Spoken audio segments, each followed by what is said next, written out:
friends our sins. Ahoy! Today I wanted to talk to you about this beautiful device here, the Roland/Boss SP-202.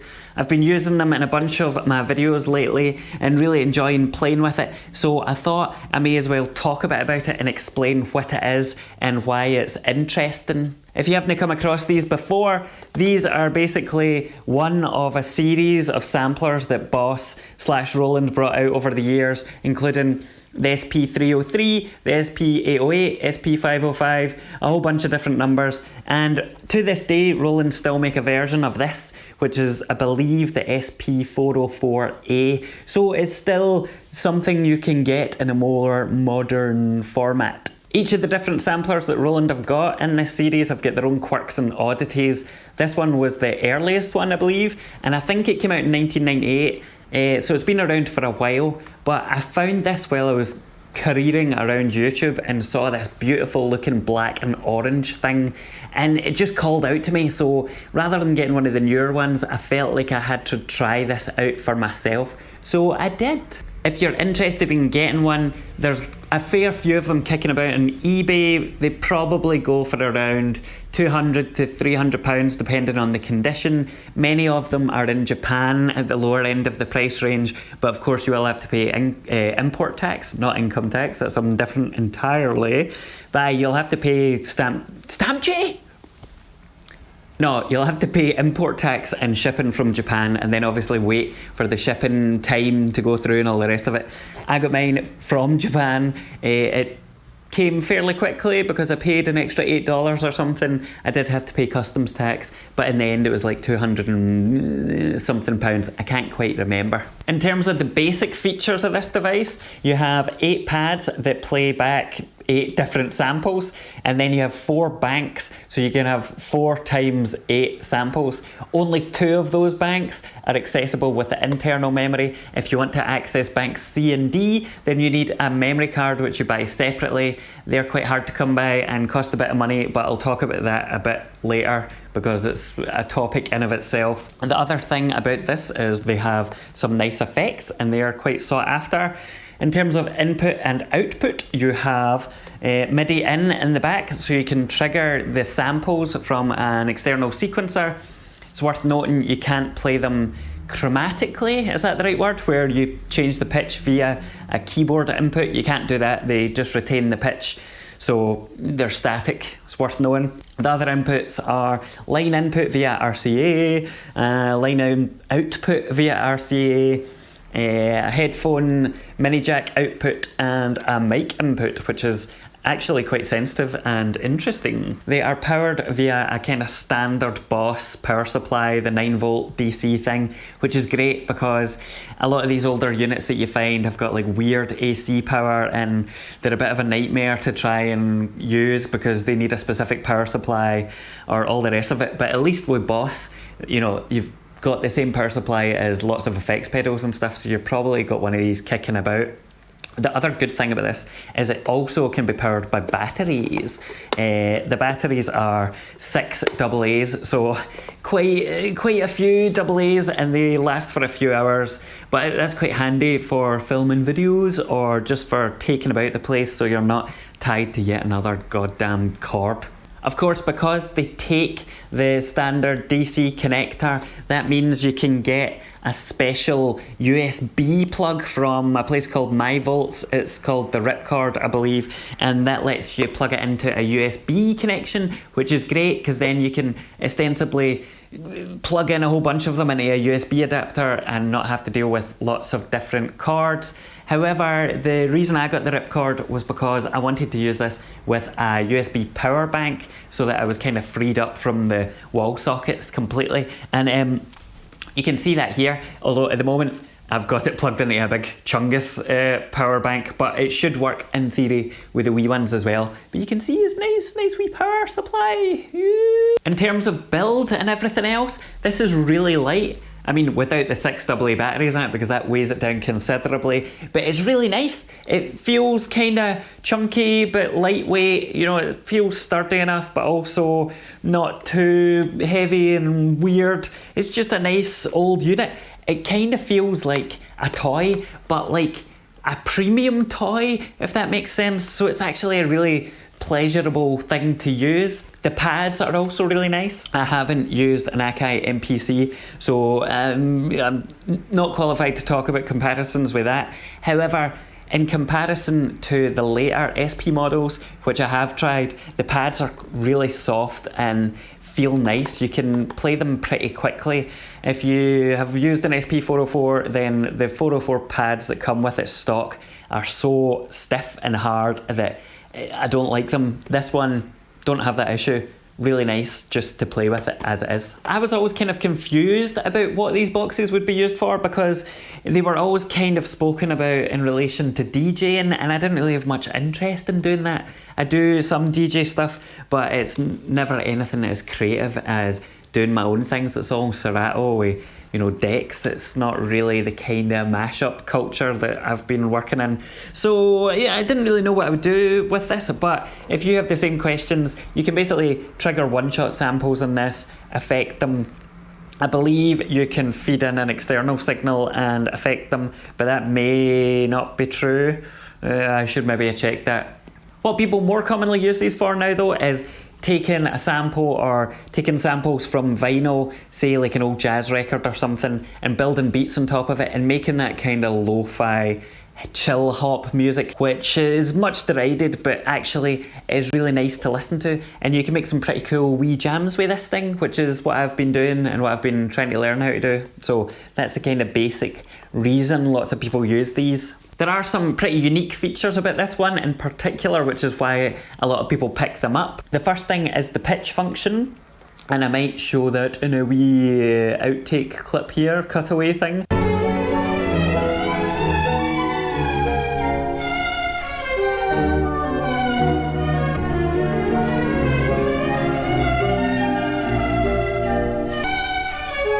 The SP-202 is famous for its pitch function. Unlike many modern devices, when you pitch a sample down on this or pitch it up, it keeps a smooth sound, so you don't get that kind of weird, stretchy, ratchety sound that you get in a lot of other kind of samplers. And by that I don't mean the Akai kind of time stretch sound, I mean the kind of horrible artifacted digital sound. This just sounds like the pitch has changed and it sounds really cool. So a lot of people just pick these up to use the pitch effect, and then they record things into them, change the pitch, and then record these samples into a much more capable box like the SP-404. The other thing people use them for are the effects, because the effects do sound pretty nice, although people slag off the ring mod and I don't understand, because that is a really weird effect and it sounds really cool, but hey, to each your own. The other unique thing about this is the way that it processes the audio. So in order to get the sample time or the most out of the sample time with the limited memory, then you have to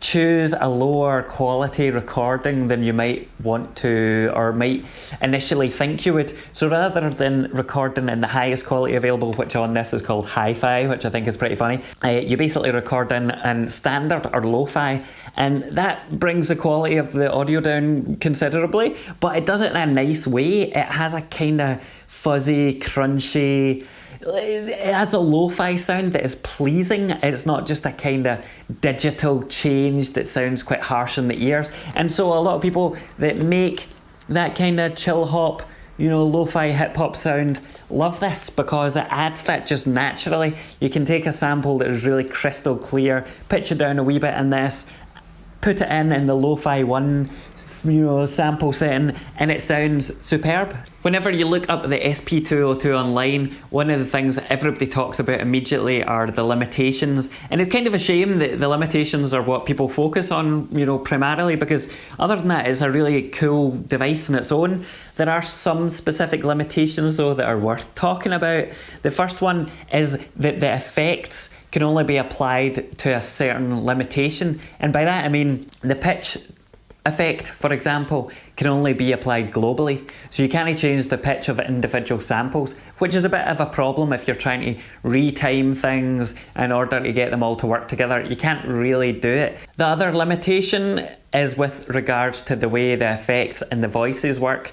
You can only play 3 or 4 voices at once, I believe, but there's also a limitation on the number of effects that can be processed at once, but it can be a bit Annoying if you want to pitch everything down and have a delay effect on and then have another, pad playing at the same time. You're going to have troubles with that. In the same vein, you can't reverse a sample and add another effect. So as soon as you turn on reverse, the delay effect or whatever else just turns off, which is another shame because it's cool to have a delayed reverse effect, but you can't do it. Another two limitations that are worth pointing out are that when you sample in, you can't change the volume of the sample on each pad after you've recorded in. So you really have to be careful about your levels as you're recording, because I've found a bunch of times where I've recorded a sample and then I've recorded a bunch of other samples over like an hour or so and then realised that they're all at totally different volumes and I can't really play them together very nicely, so I've had to go back and re-record things, which if you're doing it off a computer isn't a big deal, but if you're looking through vinyl, it's a pain in the ass to find the spot in the vinyl that you want to record from again. Another feature that this doesn't have, which you might be familiar with or kind of expect it should, is you can't really resample things. So you can't play something on this and then record back into itself. I mention this specifically because it is something that the later models are known for and is incredibly useful. So for example, you could play a pattern and then record it onto a single pad with the SP-404 or similar models, but you can't do that in this. So it does mean you have to do much more manual recording in rather than working within the box itself. The final limitation that is worth talking about, which is quite a big one, relates to the internal memory size and the requirement for a memory card to get the most out of the sample time. If you just use the internal memory and you sample everything in at the high quality setting or the hi-fi setting, then you can only get 32 seconds of sample time, and that's spread across all of the banks and all of the pads. And that's not a huge amount of time. If you're just doing one shots, it's not a big problem really, but 32 seconds is fairly limited, whatever you're doing, depending on your particular circumstances. If you want to drop down in quality, then you get longer sample time. So I have to check my reference here, but if you're on lo-fi, apparently you get 2 minutes 10 seconds. If you're on ultra lo-fi, which is lo-fi 2, you get around 4.5 minutes. If you're on standard, which is the one below hi-fi, you get about a minute. So it depends on the quality you're recording in at and all the rest of it. The thing about it though is you can't just record everything in super lo-fi, or you can, but if you do, it kind of all becomes a big mess because it just becomes too fuzzy. So you kind of need to record some parts in standard or hi-fi, the bits that you want to have more clarity and cut through, maybe your drums, and then the other bits that you don't mind being as fuzzy, you can record in lo-fi or lo-fi 2.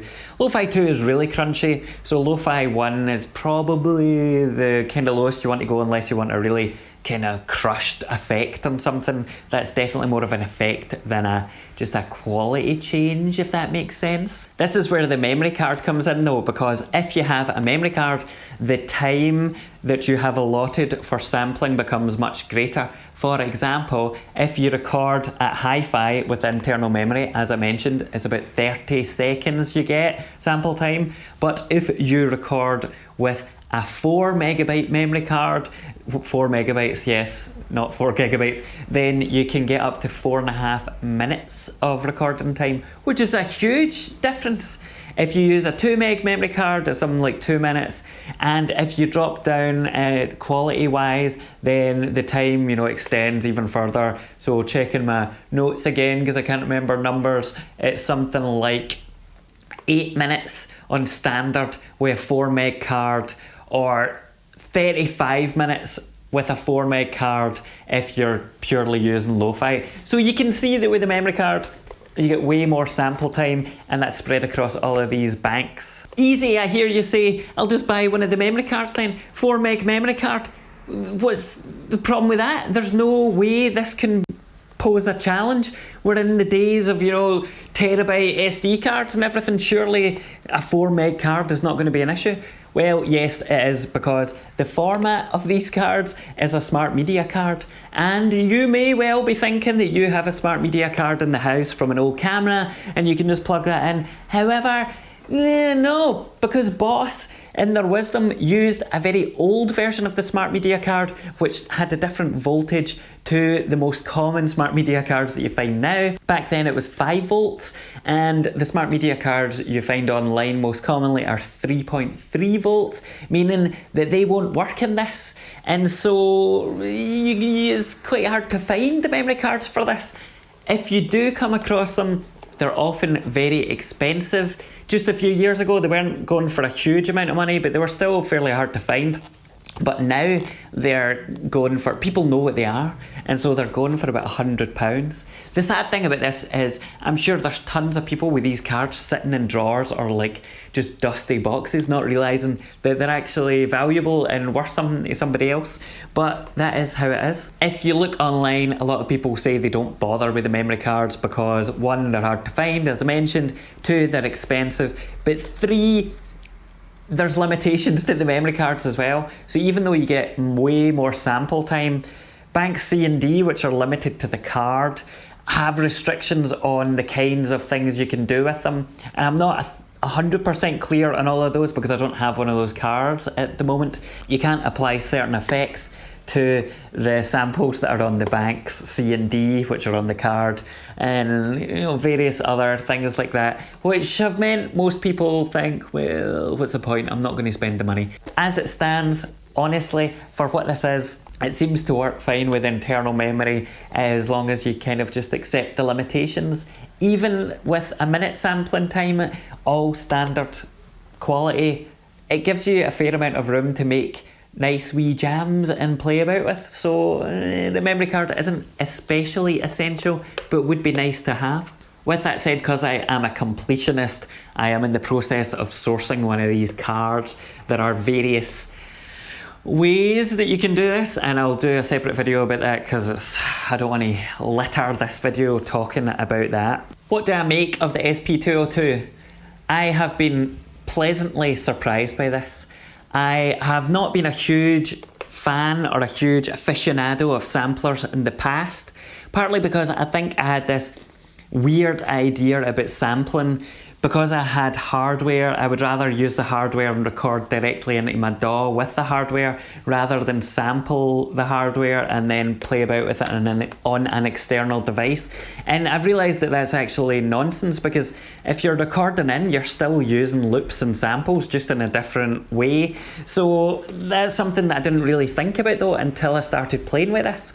It's really changed my perspective actually in sampling, because having that interaction with these pads changes the way you approach making music with it, which is quite a valuable thing. A lot of the talk around these boxes is about the limitations, and a lot of people that have them, as I mentioned, keep talking about how limited they are and how you can't make full tracks with them and all the rest of it. But this is the first one out of the SP range I picked up, and I've been really pleasantly surprised and haven't really noticed the limitations, or at least I've just kind of accepted them for what they are. So rather than thinking, oh, I wish I could do this, or I wish I could, do all these functions at once, or resample things or whatever, I just use it within the limitations that it comes with. I think if I had got an SP-404 or something like that first and then tried to use this, I would have been disappointed. But because I don't know about all the options that are available on the SP-404 SX, or at least I didn't, my dog's wandering around. Shh. Because I didn't know about all of the features and stuff that are available in the later models, then you don't miss them and you just kind of accept it for what it is. And I've had way more fun using this thing than I have with a lot of other samplers I've used recently. And I think it's largely down to the interaction with the pads and the way that you tweak and perform the samples rather than just laying them out on a grid or a sequencer or something like that. Hopefully that clears up some things about this. If you have seen them about but don't know what they do, or are a bit confused about some of the functions or the reasons people are using them, I'm going to do some more videos on this because I think it's a really interesting device and there's some more things to say. Anyway, that's my plug for the SP-202. If you haven't played about with samples before and you're interested in old equipment, this is my favourite device of late. If you think about it kind of like a more limited P-203, but in a much nicer, bigger format. That's not too far away from how things are, so I would have a look before they inevitably skyrocket in price, which has been happening over the past year or so. They used to go for much cheaper and they're creeping up, so now is the time to get one of these. Join the SP-202 club.